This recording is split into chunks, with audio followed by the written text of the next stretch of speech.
que o horário ele é bem desafiante, e a gente filtra já a quantidade de interessados, mas a gente vai falar sobre desafios da parte espacial, e um deles é o lixo espacial. Nessa apresentação, vocês vão ter um panorama geral de como é que está o Brasil no resto do mundo em relação à quantidade de satélites e desenvolvimento espacial. Eu acredito que ele está entre o 12º ou 15º.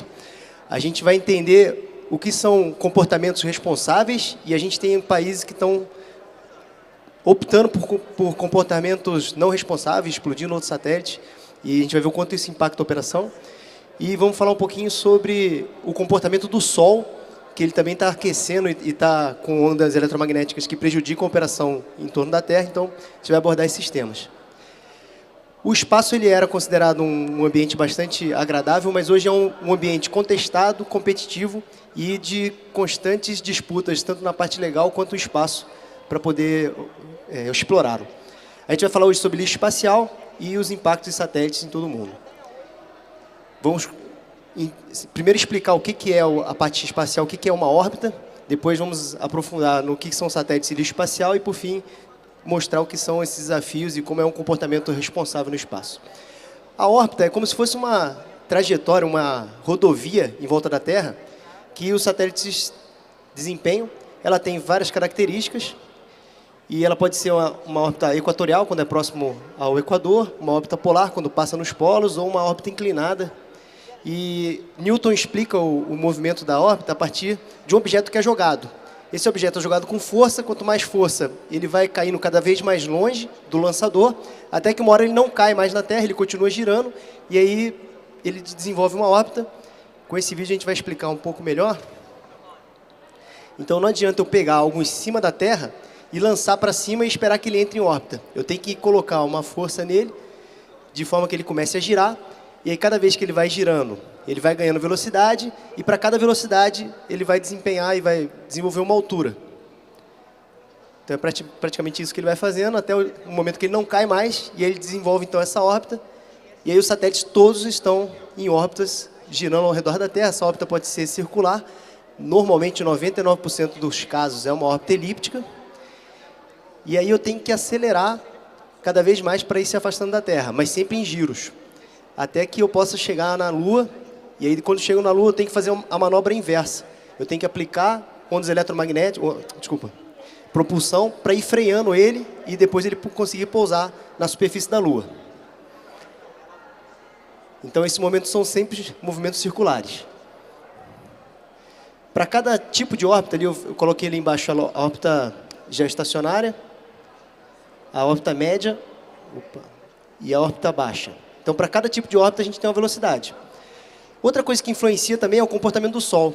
O Sol está num aumento de intensidade de ondas eletromagnéticas emitidas, e isso vai impactar a operação na Terra.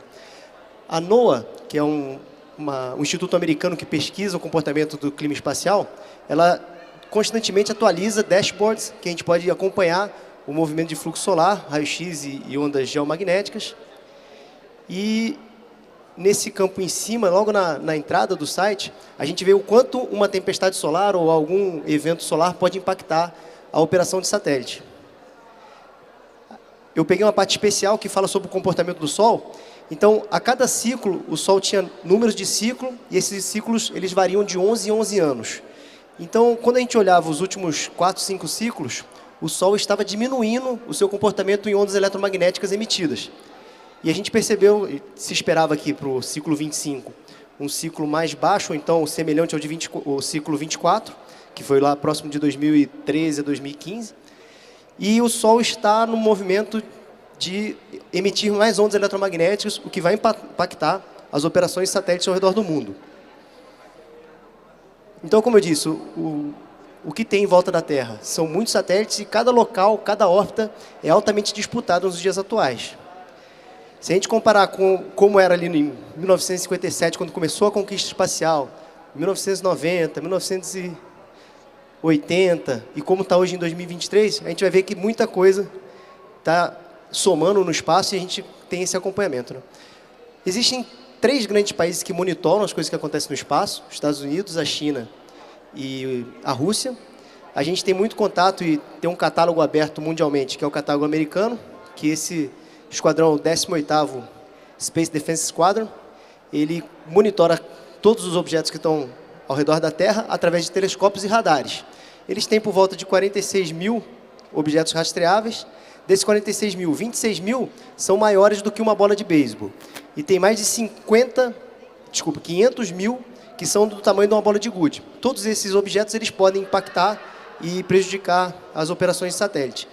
Mas existem objetos menores ainda, do tamanho de um grão de areia, que somam mais de 100 milhões de objetos, que esse a gente não consegue detectar, e eles prejudicam, e a Estação Espacial Internacional reporta colisões desses pequenos objetos. Então, quando a gente coloca num gráfico, esse gráfico ele é atualizado todo ano, e ele é atualizado agora em abril. A gente tem a quantidade de objetos de satélite, a quantidade de detritos e a quantidade total. E a gente observa que a quantidade de detritos ela aumenta quando há a utilização de armas anti-satélite. Alguns países ainda insistem em fazer esse tipo de experimento, onde eles lançam um míssil que destrói um satélite e aumenta a quantidade de detritos, de lixo espacial. Poucos países conseguem atingir as órbitas, então, aqui estão 13 países, mais a ESA, que é a Agência Espacial Europeia. Então, todos esses conseguem atingir e alguns deles já fizeram esse tipo de teste com armas antissatelitais, anti-espaço. Falando agora só de satélite, a gente tem um panorama mundial de satélites e eu vou passar país por país agora, mostrando quais as capacidades desse país, né? O que mais sobressai, o primeiro na quantidade de satélites no mundo, é os Estados Unidos. Eles têm por volta de 3.500 satélites. Isso varia muito porque a SpaceX ela lança satélites constantemente, esses satélites estão reentrando, então há um ciclo de entrada e reentrada de órbita. Então, podemos dizer que está por volta de 3.500. Esses dados estão num site abaixo, se eles quiserem pesquisar e acessar. Então, em primeiro lugar, seria os Estados Unidos. Em segundo lugar, vem a China, com 541 satélites. Em terceiro lugar, e muito pouco falado, é a Inglaterra. Ela tem por volta de 490 satélites, são muitos satélites, é o terceiro colocado nessa conta. E só em quarto lugar viria então a Rússia, com 173 satélites. Os russos têm diminuído essa quantidade de lançamentos, tem uma promessa para aumentar, mas está bem aquém dos Estados Unidos e da China. O Brasil ele tem catalogado nessa relação 17 satélites. Quando a gente olha os satélites brasileiros, a gente sente a falta de alguns aqui. Então, o Brasil está numa colocação melhor do que apenas 17. Tem outros satélites que são operados aqui no Brasil, que o Brasil é dono desse satélite, e aí ele teria por volta de 23 no total. Isso aí deixaria o Brasil entre o 12º ou 13º em quantidade de satélites no mundo. E a gente pouco ouve falar que a gente está disputando esse campeonato e a gente está quase entre os 10 primeiros. Acho que para a gente entrar entre os 10 primeiros é um esforço bem pequeno, mas a gente tem grandes capacidades e o Brasil poderia estar em posições bem melhores. Mas desses países que eu mostrei que alcançam o espaço, todos eles têm um interesse na Lua. E o professor que fez a apresentação antes de mim, ele mostrou bem o quanto as tecnologias que possibilitam chegar na Lua vão propiciar evoluções nas nações em cima da Terra. Então, os países estão olhando para o espaço para tentar explorar e trazer coisas para melhorar a sua nação. E todos esses países, China, a Índia, Israel, Rússia, Estados Unidos, todos têm um plano de pousar alguma coisa na Lua ou chegar até a Lua. Mas em novembro de 2021, a gente teve essa notícia ruim. A Rússia lançou um satélite, lançou um míssil para destruir um satélite. A revista Air Force Magazine, ela fez um histórico, né, para as pessoas não acharem que só a Rússia é quem explode satélites. Então, já havia testes americanos, testes chineses, a Índia também já fez testes com armas antissatélites, mas o último foi no dia 15 de novembro de 2021, e a Rússia utilizou esse Nudol, que é o foguete, é o míssil antissatélite russo. Os Estados Unidos tem também, a China também tem e a Índia também tem. Esses quatro países, eles fizeram vários testes. E esses objetos que foram frutos desses testes, foram explodidos, eles estão em órbita prejudicando a operação até hoje. Esse aqui é uma figura ilustrativa do teste russo. Esse teste russo explodiu o Cosmos 1408, que era um satélite que já estava desativado. Na hora que ele explodiu, ele já criou uma nuvem de detritos que prejudicou a operação na Estação Espacial Internacional. Haviam astronautas lá dentro, eles foram correndo para a cápsula de escape, e aí durante 24 horas, todos os centros do mundo ficaram monitorando onde estavam seus objetos para ter certeza que nenhum ia colidir com a Estação Espacial Internacional. Então isso aí foi bastante documentado em novembro de 2021, e eu deixei os sites aí para quem quiser ver mais profundamente, né? Aqui eu peguei no dia, né, quando aconteceu, o Celestec começou a classificar os alvos, e aí a gente tinha lá no nosso centro essa dispersão dos objetos que foram explodidos a partir dele, né? Na hora que explodiu, em novembro de 2021, chegou a ter aquele satélite, o único satélite, virou 1.800 pedaços, girando ao redor da Terra e podendo bater com outros objetos. Conforme a gravidade vai puxando esses objetos, e tem também um certo arrasto próximos à Terra, que mesmo que acabou a atmosfera, ainda tem pequenas partículas que acabam freando esses objetos. Então, conforme o tempo vai passando, esses objetos vão diminuindo em quantidade até que não vai ter nenhum ao redor da Terra. Eu fiz um gráfico bem para ilustrar isso que eu estou dizendo, mas isso não é totalmente verdade, porque as órbitas elas são elípticas e às vezes varia esse gráfico aqui. Mas se um objeto é lançado a 150 quilômetros da Terra, em algumas horas ele já é puxado para a Terra novamente.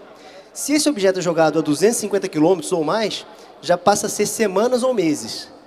Se eu quiser que um objeto fique muitos anos, eu tenho que lançar próximo a 500 quilômetros. Então, a maioria dos satélites hoje que observam a Terra estão voando aqui a 500 quilômetros. Estão nessa órbita de 500 quilômetros. Quando eu quero que o satélite gire exatamente na velocidade da Terra, que a Terra gira, eu tenho que colocar exatamente na altitude de 35.786 quilômetros. Nessa posição, ele gira na mesma velocidade da Terra, então são satélites geoestacionários. Esses satélites, eles vão demorar mais de séculos para retornar. Então, existe um cemitério acima dele, que aí quando ele termina a vida útil, a gente joga ele lá para cima, e eu controlo um satélite que está nessa órbita desde 2017. É o satélite geoestacionário de defesa e comunicações estratégicas. Ele distribui internet, banda larga, de baixo custo para a fronteira e para diversos pontos no país.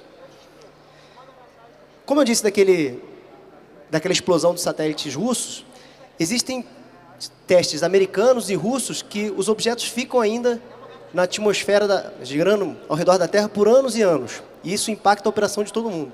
Eu escrevi um livro recentemente, explicando um pouco mais sobre isso, né? É o Emprego Militar do Espaço. Eu trouxe alguns, se alguém tiver interesse. Ele explica bem a utilização disso, o quanto isso é nocivo, o quanto isso prejudica as operações e como a gente tem que evitar esse comportamento.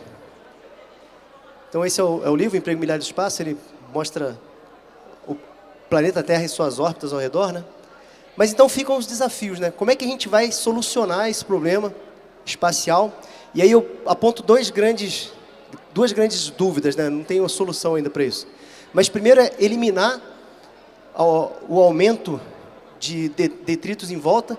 Então uma primeira ação seria proibir ou então aplicar um tipo de sanção que vai proibir essa utilização de armas no espaço, através de normas e tratados. Hoje, como todos os países têm interesse em pesquisar e ir para o espaço, está muito difícil de que todos os países tenham uma coesão, tenham o mesmo pensamento em cima de como restringir armas ou restringir operações espaciais. E aí aumentar centros de controle e a coordenação entre esses centros. Então, seriam duas maneiras de evitar detritos. Outro problema é a limpeza do que está no espaço hoje.